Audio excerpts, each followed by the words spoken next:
Assalamualaikum warahmatullahi wabarakatuh. Siswa-siswi SMA Negeri 1 Pelemahan yang saya banggakan. Untuk kali ini materi yang ketujuh, saya akan membahas tentang kondisi perulangan. Jadi struktur, kondisi, dan perulangan.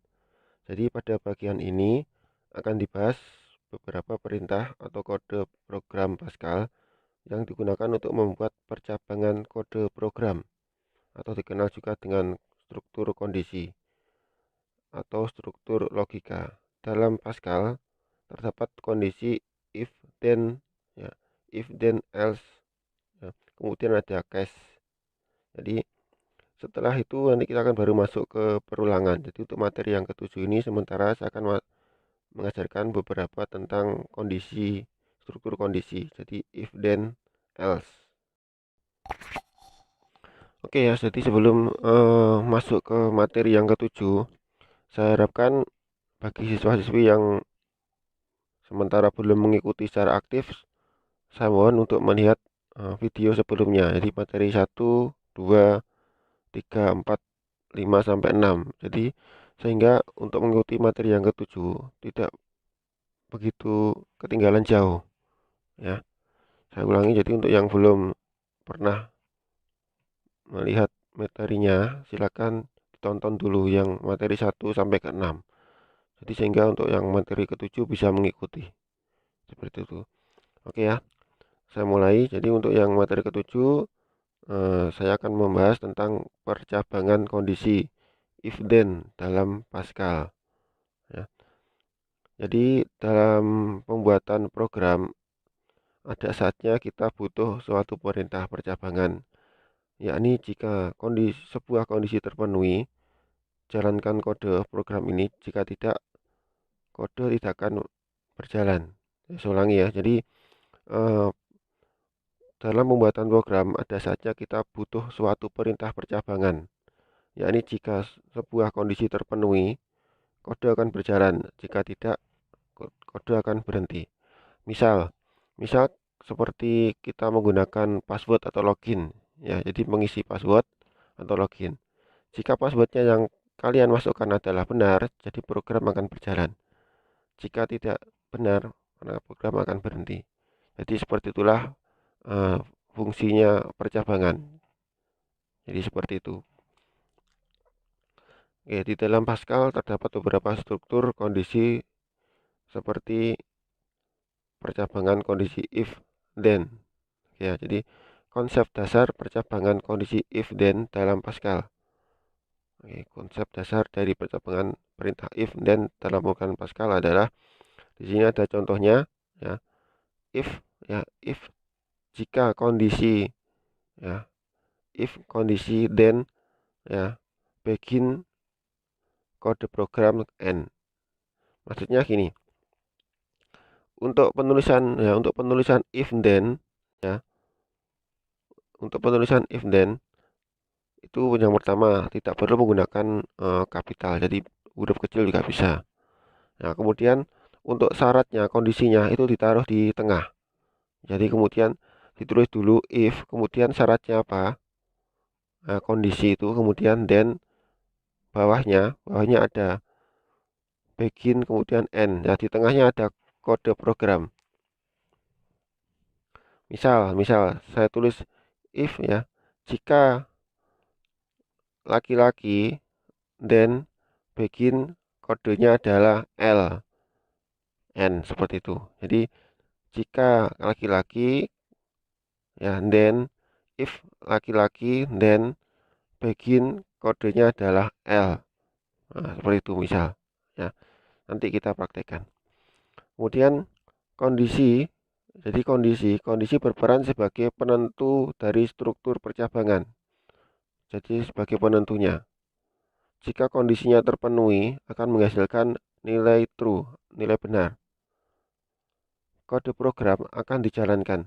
Jika kondisinya tidak terpenuhi atau menghasilkan nilai yang salah, tidak apa-apa, cuma kondisinya, ya, programnya tidak akan berjalan. Jadi kondisi biasanya terdiri dari operasi perbandingan. Misalnya apakah variabel A berisi angka 10 atau variabel password berisi string. atau rahasia. Oke, bagian yang ditandai dengan begin dan end. Jadi bagian yang ditandai dengan begin dan end merupakan blok atau kode program yang akan dijalankan seandainya kondisi bernilai true atau benar. Setelah itu, Pascal akan berlanjut mengeksekusi kode program di bawahnya. Jadi saya ulangi, bagian yang ditandai dengan begin dan end merupakan blok atau kode program yang akan dijalankan seandainya kondisi bernilai true atau benar. Setelah itu, Pascal akan berlanjut mengeksekusi kode program di bawahnya. Ya, jadi sekarang kita bisa melihat contohnya. Jadi untuk contoh kode program percabangan if then dalam Pascal ya sebagai contoh. Nah, di sini ada program yang bernama struktur if then. Ya, programnya bernama struktur if then yang baris ke-1. Kemudian baris kedua ada uses CRT, baris ketiga ada var, baris keempat itu adalah angka dan integer. Jadi variabelnya bernama angka, kemudian berjenis integer. Nah, kemudian baris kelima begin, kemudian yang keenam clear screen, yang ketujuh di sini variabelnya angka, yang integer sudah ditentukan isinya 10, jadi tidak perlu memasukkan, tidak perlu input. Nah, di sini variabel angka sudah berisi nilai 10. Ya, memang disengaja diisi 10 biar tidak ada menginput ya. Kemudian baris yang ke-8 di sini ada tulisan if ya, jika ya, jika angka yang atas yang tadi, yang variabel integer tadi, jika angkanya adalah lebih dari 5, ya, jika angkanya adalah lebih dari 5, maka ya, maka then kemudian bawahnya yang baris ke-9 itu ada begin, kemudian baris 10 adalah return ya. Jadi nanti seumpama angkanya itu benar-benar lebih dari 5, maka nanti akan tampil ya, return akan tampil tulisan variabel angka lebih besar dari 5. Ya, saya ulangi. Jadi jika angkanya itu variabel benar-benar lebih dari 5, ya, karena di sini syaratnya adalah if angka lebih dari 5. Jadi syaratnya jika angkanya lebih dari 5, maka akan keluar tampilan variabel angka lebih besar dari 5. Jadi baris yang ke-10 itu nanti akan menampilkan hasilnya. Jadi jika hasilnya benar, maka akan tampil tulisan seperti itu. Jadi barisan yang 10 itu bisa dirubah-rubah. Jadi kalimatnya bisa berubah. Jadi bisa fleksibel. Kemudian yang ke-11 ada n ya, tetap ada titik duanya. Kemudian yang 12 ya, itu adalah return bahasa Pascal dunia Ilkom. Untuk yang nomor 12 ya, itu tidak ada hubungannya dengan yang nomor 8. Jadi itu hanya tampilan. Jadi intinya adalah di baris ke-10 ya. Jadi jika syaratnya baris ke-8 itu adalah benar, jika angka lebih dari 5 benar, maka yang akan tampil ya itu yang nomor 10.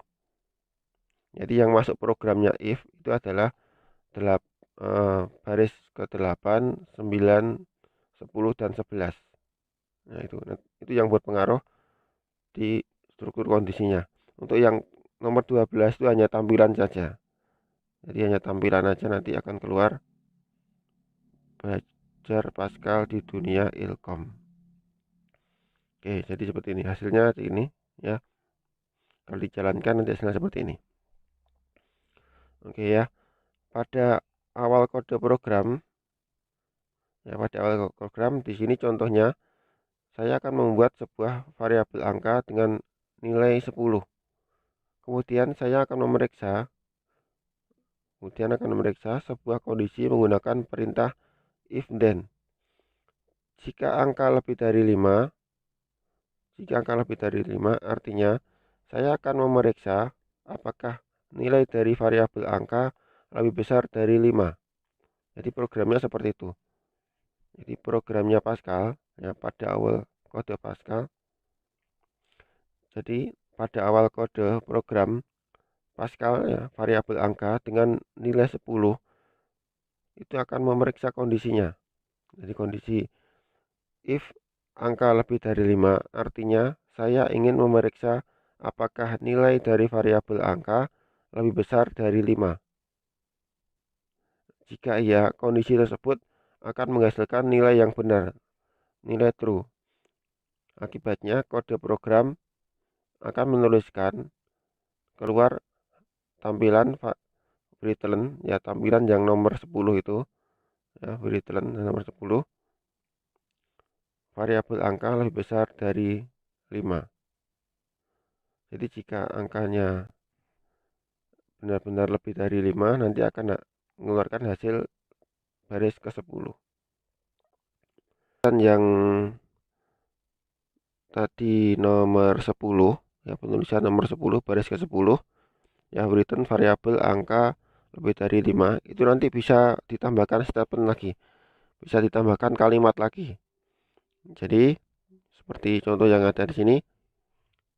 Nah, untuk nomor 10 itu bisa ditambahkan kalimat lagi. Jadi jika angkanya lebih dari 5, nanti akan menghasilkan variabel angka lebih dari 5. Kemudian atasnya bisa dikasih kombinasi garis putus-putus. Nah, jadi hanya kombinasi saja. Jadi bisa diisi seperti ini. Ya, dan hasilnya ada yang ada di bawahnya. Nah, jadi hanya untuk tampilan saja. Jadi tampilannya bisa ditambahi lagi, statementnya bisa tambah lagi, jadi kalimat bisa ditambah lagi. Ya, asalkan ada tulisan begin dan end, ya di bawahnya if then itu ada begin dan end. Kalau cuma hanya satu, ya sebenarnya kalau cuma hanya satu seperti nomor 10 itu tidak perlu begin dan end, sebenarnya nggak apa-apa. Jadi tidak perlu baris 9 dan 11 itu nggak apa-apa. Nah, tapi kalau dikasih begin dan end seperti yang ada di baris sama 11 juga nggak masalah. Namun kalau dikasih kalimat lebih banyak lagi seperti ini, seperti nomor 10, 11, dan 12, itu wajib menggunakan begin dan end. Dan nomor 9 dan nomor 13 itu wajib. Jadi kalau statementnya, kalau kalimatnya lebih dari satu harus menggunakan begin dan end. Namun kalau pakai satu bisa pakai, bisa tidak. Contoh program if then, ya. Di sini saya akan membuat program tentang jenis kelamin, ya. Untuk variabelnya kelamin, saya pilih karakter kelamin, karena nanti kalian disuruh masukkan apakah L atau P ya untuk kelaminnya. Oke, jadi di sini struktur kondisinya untuk baris ke-6, 7, 8, 9, ya. Karena ada return berarti itu hanya tampilan saja. Ya, jadi perlu diingat. Kalau di sini seperti nomor 6 return struktur kondisi, kemudian return, ya kalau ada tulisan ln itu hanya tampilan. Jadi kalian nggak usah terlalu bingung kok banyak banget ya, nggak usah. Jadi kalau ada return berarti itu hanya tampilan. Ya, jadi bukan inti programnya, bukan. Jadi hanya tampilan aja. Nah, di sini tampilannya struktur kondisi, kemudian Anda laki-laki atau perempuan. Ya. Jika laki-laki tekan huruf L, jika perempuan tekan huruf P. Ya, itu hanya judul aja. Jadi tidak termasuk inti program. Nah, jadi nanti akan tampil di depan. Ya, jadi tampilannya. Kemudian di sini nomor 11, ya nomor 11 di sini ada tulisan write. Ya, write tanpa ada tulisan ln. Nah, itu mulai masuk program. Ya, write ya. Jenis kelamin. Ya, kemudian read kelamin. Ya, kelaminnya adalah karakter ya, variabelnya. Jadi mulai dari program ya, mulai program membaca itu mulai dari sini ya. Nah, nomor 11 ini. Ya. Read jenis kelamin. Kemudian read kelamin. Di sini kelaminnya ya nomor 12 itu ada if kelamin L ya, huruf kapital. Saya kasih huruf kapital ya. Jika kelamin yang kalian ketikkan adalah L ya, maka nanti akan muncul tulisan Anda ternyata laki-laki, ya, then begin, kemudian return Anda ternyata laki-laki yang nomor 14, ya. Jadi nomor 14 itu akan tampil, ya, tampilan jika nomor 11 itu adalah L huruf kapital, ya. Kalau sudah terproses, ya, kemudian tampil huruf L dan nanti akan tampil kalimat Anda ternyata laki-laki, kemudian program akan terus ke bawah dan membaca yang nomor 17, ya, itu hasil Anda hari ini. Jadi nomor 17 itu adalah hanya tampilan saja, ya, jadi tidak termasuk di dalam program if, ya. Yang termasuk di dalam program if itu mulai dari nomor 11 sampai nomor 15 sampai N, ya. Oke, saya ulangi, ya. Jadi yang nomor 6, ya, nomor 6 7 8 9, ya, baris 6 7 8 9 itu hanya tampilan saja. Jadi tampilan Anda laki-laki atau perempuan, ya. Jika laki-laki tekan huruf L, jika perempuan tekan huruf P. Itu hanya tampilan saja. Kemudian masuk program, ya, 11, ya, baris 11 jenis kelamin, kemudian membaca read kelamin, ya, kelamin variabelnya char, read kelamin. Kemudian jika if, ya, if jika kelamin yang kalian nanti akan ketikkan huruf L kapital, ya, maka nanti akan muncul kalimat Anda ternyata laki-laki, ya. Kemudian yang bawahnya lagi itu hasil Anda belajar hari ini. Oke, sekarang kita praktekkan. Ini akan saya jalankan, ya, seperti yang sudah saya bilang tadi. Jadi yang atas itu hanya tampilan saja, struktur kondisi Anda laki-laki atau perempuan. Jika laki-laki tekan huruf L dan jika perempuan tekan huruf P. Nah, kemudian di bawah jenis kelamin. Nah, di sini kalian disuruh memasukkan apakah L atau P menggunakan huruf kapital. Oke, di sini akan saya coba ketikkan huruf L. Ini. Kemudian akan saya enter, jalankan lagi.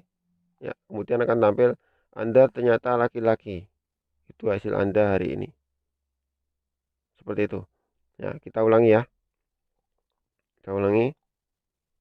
Ya, di sini, ya, struktur kondisi Anda laki-laki atau perempuan tanya tampilan. Jadi tampilan, ya, tampilan mulai dari nomor baris ke-6 sampai ke-9, ya, tampilan saja. Ya, di sini saya akan coba mengetikkan huruf L lagi, huruf kapital, dan saya enter. Oke. Sekarang kita coba menggunakan huruf yang lain, ya. Apakah keluar, ya, apakah keluar kalimat Anda ternyata laki-laki, ya. Kita coba. Saya jalankan. Saya ketikkan huruf L kecil, ya, L kecil, kemudian saya enter. Oke, ternyata hasilnya tidak keluar, ya. Jadi hasilnya Anda ternyata laki-laki, kalimat itu tidak keluar. Karena apa? Karena yang kita masukkan hurufnya salah, ya, tidak menggunakan huruf kapital, ya. Sama dengan halnya kalian login, ya, login password, ya, login wifi. Kalau loginnya passwordnya benar, ya, nanti akan bisa connect. Tapi kalau salah, tidak bisa connect, ya. Sama dengan ini, ya, programnya hampir sama. Jika kalian ketikkan adalah benar, nanti akan program berjalan. Kalau yang ketikan Anda salah, nanti program tidak akan berjalan. Oke, sekarang kita coba lagi menggunakan huruf yang lain. Ya, misal A. Ya, A. Nah, sekarang kita enter. Ya, tidak keluar. Ya. Karena apa? Karena huruf yang selain L itu dianggap salah. Ya. Ya. Sama program Pascal, selain huruf L di sini, L kapital itu dianggap salah. Ya. Maka yang di sini, ya, tidak akan berjalan. Ya, nomor 14 tidak akan keluar. Ya. Oke, saya coba ini, ya. Tekan lagi.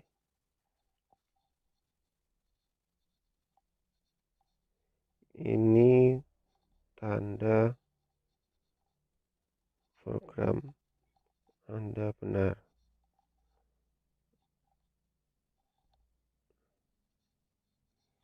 Oke, saya coba ya. Huruf kapital L. Ya, jadi ini akan keluar. Jadi tanda program Anda benar adalah akan tampil Anda ternyata laki-laki. Seperti itu. Oke, mungkin cuma itu dulu ya. Jadi sementara itu dulu untuk yang materi ke-7. Silakan kalian coba ya. Jadi kalian coba seperti yang sudah saya contohkan seperti ini. Silakan membuat struktur kondisi apakah jenis kelamin kalian adalah laki-laki atau perempuan ya. Silakan programnya langsung ditulis di Google Classroom saja ya. Google Classroom aja, nanti saya cek di situ. Terus kemudian yang mungkin belum mengerjakan tugas 1 sampai 6 ya, tolong segera dikerjakan. Nanti tetap saya hubungi satu persatu ya yang belum. Nanti saya WA ya. Jadi tetap walaupun belum mengerjakan 1 sampai 6 tetap saya tunggu. Kemudian tolong yang belum sama sekali melihat video saya dari 1 sampai 6 tolong seperti cepat ditonton ya, karena nanti berpengaruh ke materi berikutnya biar kalian nanti tidak terlalu jauh ketinggalan ya, karena saling berhubungan materi 1 sampai ke 7. Oke, terima kasih, selamat mencoba, saya tunggu ya. Wassalamualaikum warahmatullahi wabarakatuh.